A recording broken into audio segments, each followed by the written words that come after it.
Hey hi guys, நான் உங்கள் சரண்யா. இன்னைக்கு நம்ம என்ன பார்க்க போகிறோம்னா வியூஸ் பார்க்க போகிறோம்.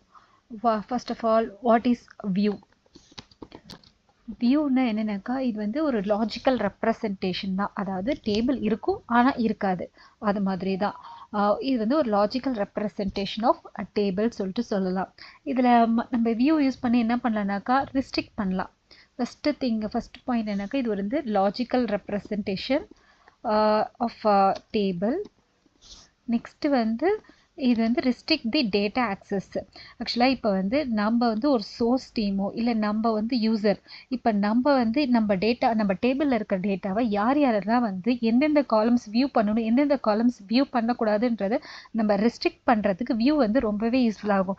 எஸ்பெஷலி பேங்கிங் டொமைன் எப்பயுமே டேட்டா வந்து ப்ரொடெக்டிவாக வச்சுக்கிறதுக்கு சில டேபிள்ஸில் வந்து கிளைண்ட் சீக்ரெட் ஐடி, பாஸ்வேர்டு, இல்லை சில மெயில் ஐடிஸ் இருக்கும், காண்டாக்ட் நம்பர்ஸ் இருக்கும். இதெல்லாம் நம்ம ப்ரொடெக்ட் பண்ணணும். இதெல்லாம் யூசர் சைடு நம்ம வந்து விசிபிள் பண்ண தேவையில்லை சொல்லிட்டு நம்ம நினைக்கிற பட்சத்தில் இதெல்லாம் ப்ரொடெக்ட் பண்ணுறதுக்கு நம்ம ஒரு வியூ கிரியேட் பண்ணி இதில் காமனான காலம்ஸ் மட்டும் இந்த காலம்ஸ்லாம் அவங்களுக்கு போதும் சொல்லிட்டு நம்ம காமன் காலம்ஸ் வந்து விசிபிளாக வச்சு வியூ கிரியேட் பண்ணலாம். ஸோ இன் திஸ் வே நம்ம வந்து டேட்டா வந்து ப்ரொடெக்ட் பண்ணலாம்.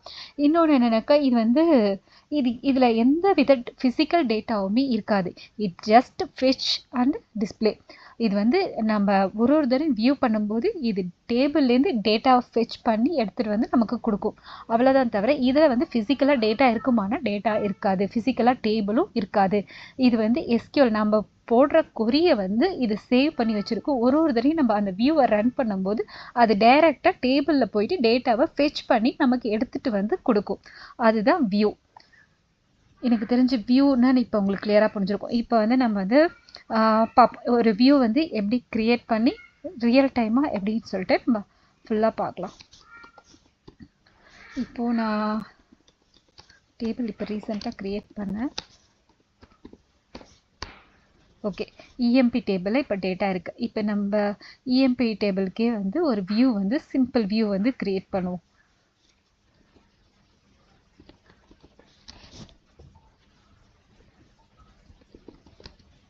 வியூ நம்ம எப்பவுமே க்ரியேட் பண்ணும்போது க்ரியேட் வியூன்னு கொடுத்தும் க்ரியேட் பண்ணலாம், க்ரியேட் ஆர் ரீப்ளேஸ் வியூ கொடுத்தும் நம்ம வந்து க்ரியேட் பண்ணலாம். இது ரெண்டுத்துக்கு என்ன டிஃப்ரென்ஸ்னால், இப்போ வெறும் நம்ம க்ரியேட் வியூ சொல்லிவிட்டு, இப்போ ஃபார் எக்ஸாம்பிள் நான் ஒரு வியூ வந்து க்ரியேட் பண்ணேன்.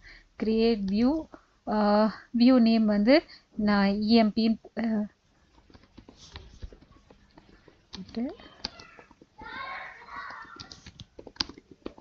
இது ஜஸ்ட் எக்ஸாம்பிளுக்காக இது பண்ணுறேன். இப்போ இஎம்பி கொடுத்து நான் இப்போ க்ரியேட் பண்ணிட்டேன். இப்போ வியூ க்ரியேட் ஆயிடுச்சு. இப்போ வந்து எனக்கு வந்து இந்த வியூவில் வந்து ஏதோ ஒரு சேஞ்ச் நான் பண்ணணும்னு நினைக்கிறேன்.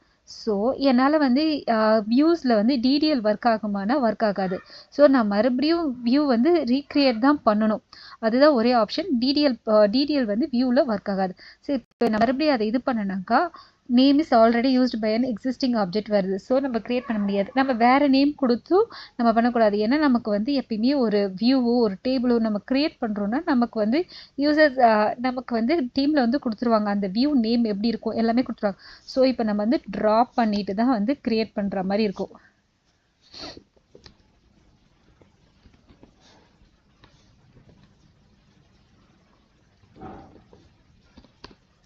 ஸோ அதுக்கு தான் நம்ம வந்து என்ன பண்ணணும், க்ரியேட் பண்ணும்போது க்ரியேட் ஆர் ரீப்ளேஸ்ன்னு சொல்லிட்டு கொடுத்துட்டோம்னா, நீ க்ரியேட் பண்ணு, இல்லை ஆல்ரெடி வியூ இருக்குனாக்கா அதில் வந்து இதை ரீப்ளேஸ் பண்ணுன்னு சொல்லிட்டோம்னாக்கா நமக்கு ஒரே வியூவே நம்ம சேம் மறுபடியும் ஏதாவது பண்ணோம்னாக்கா அது ரீக்ரியேட் ஆகிடும், நமக்கு எதுவும் எரர் வராது. ஸோ க்ரியேட் ரியல் டைமாக பார்த்தீங்கன்னாக்கா க்ரியேட் ஆர் ரீப்ளேஸ் தான் யூஸ் பண்ணுவோம், வெறும் க்ரியேட் யூஸ் பண்ண மாட்டோம். வியூ நேம்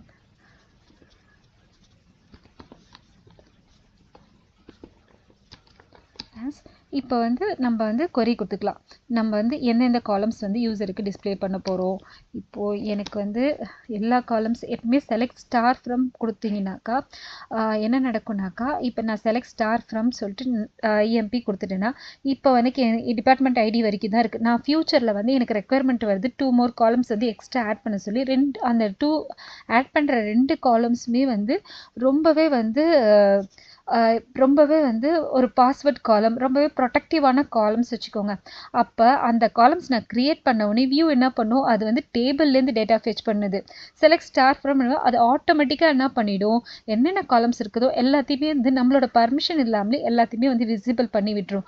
அதுக்கு தான் நம்ம எந்த காலம்ஸ் கொடுக்க போகிறோன்றதை கரெக்டாக மென்ஷன் பண்ணி கொடுத்துடணும். எனக்கு எந்தெந்த காலம்ஸ்லாம் வந்து நான் வந்து ஷோகேஸ் பண்ண போகிறோனோ, இதெல்லாம் காமன் காலம்ஸ், இதனால் எந்த ப்ராப்ளமும் இல்லை, இது யூஸருக்கு தெரியலான்னு சொல்லிட்டு நான் நினைக்கிறோம், அந்த காலம்ஸ் மட்டும் நான் வந்து வச்சு க்ரியேட் பண்ணுறேன். அப்படி தான் வந்து வியூவோட பர்பஸே டேட்டா ரெஸ்ட்ரிக்ஷன் தான். ஸோ நம்ம இந்த மாதிரி கன்ஸ்ட்ரக்டிவாக கொடுத்தாக்கா பெட்டர் பர்ஃபார்ம். நீங்கள் ப்ராக்டிஸ் பண்ணும்போது அந்த மாதிரி ப்ராக்டிஸ் பண்ணுங்கள். இப்போ வேர் கண்டிஷன் எனக்கு வந்து வேர் EMP நம்பர்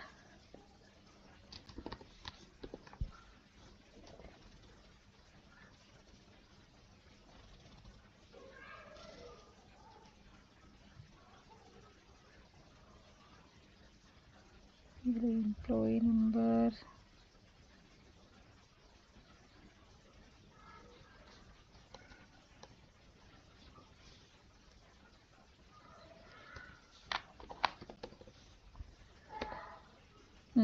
இப்போது நான் எப்படி கொடுத்துருங்க, select employee number, employee name, job from employee where employee number sorry employee number 7566 இருக்கிற எம்ப்ளாயி மட்டும் வச்சு நான் வந்து வியூ வந்து க்ரியேட் பண்ணுறேன்.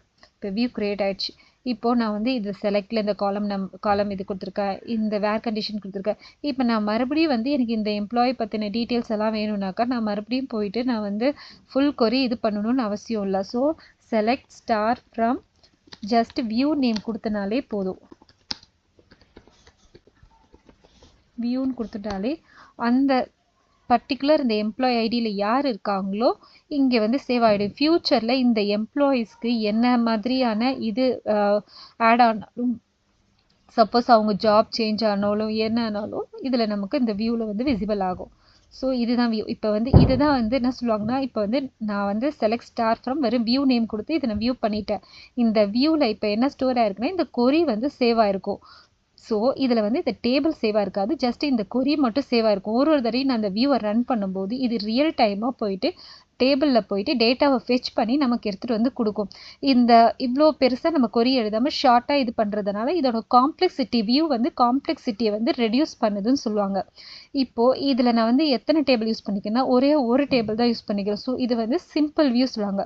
வியூவில் 2 டைப்ஸ் ஆஃப் வியூஸ் இருக்குது. ஒன்று வந்து சிம்பிள் வியூ, இன்னொன்று complex view. Single table use பண்ணினா அது simple view. Multiple tables use பண்ணி கொரி சேவ் பண்ணுனா அது வந்து காம்ப்ளெக்ஸ் வியூஸ் சொல்லுவாங்க. இப்போ டிடிஎல் ஆப்ரேஷன் வந்து வியூஸில் அலோடு இல்லைன்னு நான் சொல்லியிருக்கேன். ஒரு ஆல்டரோ எதுவுமே வந்து வியூஸில் வந்து நம்ம பண்ண முடியாது. இது டிஎம்எல் ஆப்ரேஷன் பண்ண முடியுமானா டிஎம்எல் ஆப்ரேஷன் வியூஸில் பாசிபிள். அதுவும் சிம்பிள் வியூவில் தான் பண்ண முடியும். ஏன்னா சிம்பிள் வியூவில் நம்ம ஒரே ஒரு டேபிள் மட்டும் தான் யூஸ் பண்ணுறோம். ஸோ இங்கே வந்து எந்த ஒரு ஜாயின் கண்டிஷனும் நம்ம யூஸ் பண்ணலை. ஸோ அதனால் ஜாயின்ஸு, குரூப் ஃபங்க்ஷன்ஸு, சப் கொரிஸ் எதுவுமே இல்லை. இப்போ ஜாயின்ஸு, குரூப் ஃபங்க்ஷன்ஸு, சப் கொரிஸ் இதெல்லாம் இருந்துச்சுனாக்கா நம்மளால் டிஎம்எல் ஆப்ரேஷன் பர்ஃபார்ம் பண்ண முடியாது. ஸோ இப்போ மல்டிபிள் டேபிள் நம்ம யூஸ் பண்ணோன்னா அஃப்கோர்ஸ் நம்ம ஏதாவது மல்டிபிள் டேபிள் 2 டேபிளை கனெக்ட் பண்ணுறதுக்கு ஏதாவது ஒரு மெத்தட் யூஸ் பண்ணுவோம். எதர் ஜாயின்ஸ் யூஸ் பண்ணுவோம், இல்லைனா சப் கொரிஸ் யூஸ் பண்ணுவோம், ஏதோ ஒன்று யூஸ் பண்ணுவோம். ஸோ அப்படி இருக்கிற பட்சத்தில் நம்மளால் காம்ப்ளெக்ஸ் கொரிஸில் டிஎம்எல் ஆப்ரேஷன்ஸ் பர்ஃபார்ம் பண்ண முடியாது. ஸோ அதுக்கும் நமக்கு ஒரு ஆப்ஷன் இருக்குது. காம்ப்ளெக்ஸ் டேபிளில் எனக்கு வந்து டிஎம்எல் ஆப்ரேஷன் பர்ஃபார்ம் பண்ணி தான் ஆகணும்னு சொன்னாக்கா இன்ஸ்டெட் ஆஃப் ட்ரிகர்னு சொல்லிட்டு ஒரு ட்ரிகர் இருக்குது, ஒன் டைப் ஆஃப் ட்ரிகர்ஸ் இருக்குது. அந்த ட்ரிகர் யூஸ் பண்ணி நம்ம பண்ணலாம். இது ஒரு option. Next interview point of வியூவில் வந்து கேட்பாங்க, வியூ யூஸ் பண்ணுறதுனால பர்ஃபார்மன்ஸ் இம்ப்ரூவ் பண்ண முடியுமான்னு கேட்பாங்க. வியூ யூஸ் பண்ணுறதால நம்மளால் பர்ஃபார்மன்ஸ் இம்ப்ரூவ் பண்ண முடியும்னா பண்ண முடியாது. பிகாஸ் வியூ வந்து ஜஸ்ட் அதை என்ன பண்ணுதுன்னா டேட்டாவை நமக்கு ஃபெச் பண்ணி கொடுக்குது. அதில் வர்ச்சுவலாக தான் டேபிள் இருக்குது தவிர ஃபிசிக்கலாக டேபிளோ டேட்டாவோ கிடையாது. ஸோ அந்த வியூக்குள்ளே நம்ம கொரி இங்கே கொடுக்குறோம் இல்லையா, இந்த கொரி தான் மேட்ரு. இந்த கொரி வந்து நம்ம வந்து ஃபைன் டியூன்டாக கொடுக்குறோமா, இந்த கொரி எவ்வளோ டைம் பர்ஃபார்மன்ஸ் பண்ணுது அதை பொறுத்து தான் வியூவோட பர்ஃபார்மன்ஸ் இருக்குது தவிர நம்ம வியூ க்ரியேட் பண்ணுறதால பர்ஃபார்மன்ஸ் இம்ப்ரூவ் ஆகுமான்னாக்கா கிடையாது. கொரியோட பர்ஃபார்மன்ஸ் என்னவோ அதுதான் சேம் தான் இதுவாகும். இதோட அட்வான்டேஜ் என்னன்னாக்கா இது வந்து காம்ப்ளெக்சிட்டியை வந்து குறைச்சிரும். நம்ம ஒரு தரையும் கொரிஸை வந்து ரீரைட் பண்ண தேவையில்லை. அதுக்கு பதிலாக ஜஸ்ட் வியூ நேம் கொடுத்து இது பண்ணிக்கலாம். இன்னொன்று வந்து பார்த்தீங்கன்னாக்கா டேட்டாவை ரெஸ்ட்ரிக்ட் பண்ணும். என்னென்ன வியூவில் என்னென்ன காலம்லாம் நம்ம கொடுக்க போகிறோனோ அந்த காலம்ஸ் மட்டும் கொடுத்துட்டா போதும். ஸோ இந்த வேல வந்து நம்ம டேட்டாவை வந்து ப்ரொடெக்ட் பண்ணிக்கலாம். அது ஒரு அட்வான்டேஜ். நெக்ஸ்ட் வியூவில் வந்து என்ன பார்க்கலான்னாக்கா வியூவில் வந்து டேட்டா டிக்ஷனரி டேபிள் இருக்குது. இப்போது select start from user underscore views. இப்போ ஒரு இதுக்குமே வந்து ஒரு டேட்டா டிக்ஷனரி டேபிள் இருக்கும். இப்போ டேபிள்ஸ் லிஸ்ட்டு பார்க்கணுன்னாக்கா user underscore tables, all underscore tables. அதே மாதிரி வியூஸ்க்கு யூசர் அண்டர்ஸ்கோர் வியூஸ். இப்போ இந்த யூசர் அண்டர்ஸ்கோர் வியூஸில் போயிட்டு நம்ம வந்து அப்புறம்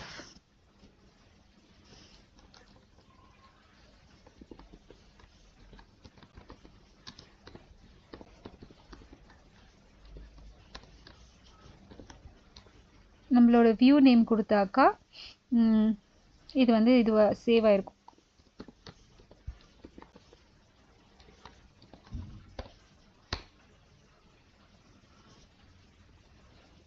இது நிறைய இருக்கிறதுல வர மாதிரி. ஸோ இதுதான் வந்து டிக்ஷனரி டேபிள். இப்போ இந்த டிக்ஷனரி டேபிள் யூஸ் பண்ணி நம்ம ஆல்ரெடி எக்ஸிஸ்டிங்ல என்னென்ன வியூஸ் இருக்குது, நம்ம ஒரு வியூ க்ரியேட் பண்ணுறதுக்கு முன்னாடி இந்த வியூ ஆல்ரெடி இருக்கா ப்ரொடக்ஷனில் எல்லாமே நம்ம வந்து இந்த டிக்ஷனரி டேபிள்ஸ் யூஸ் பண்ணி நம்ம செக் பண்ணிக்கலாம். இவ்வளோ தான் வியூஸ் எனக்கு தெரிஞ்ச வரைக்கும் நான் மோஸ்ட்லி கவர் பண்ணிட்டேன். இதை நீங்கள் கிளியராக புரிஞ்சுக்கிட்டாக்கா ரொம்ப பெட்டராக இருக்கும். இதில் உங்களுக்கு ஏதாவது டவுட்டு ஏதாவது கொஸ்டின்ஸ் இருந்ததுனாக்கா ப்ளீஸ் கமெண்ட் பண்ணுங்கள். என்னோடய வீடியோ பிடிச்சிருந்தா ப்ளீஸ் லைக் பண்ணுங்கள், சப்ஸ்கிரைப் பண்ணுங்கள், உங்கள் ஃப்ரெண்ட்ஸ்க்கு ஷேர் பண்ணுங்கள். தேங்க்யூ.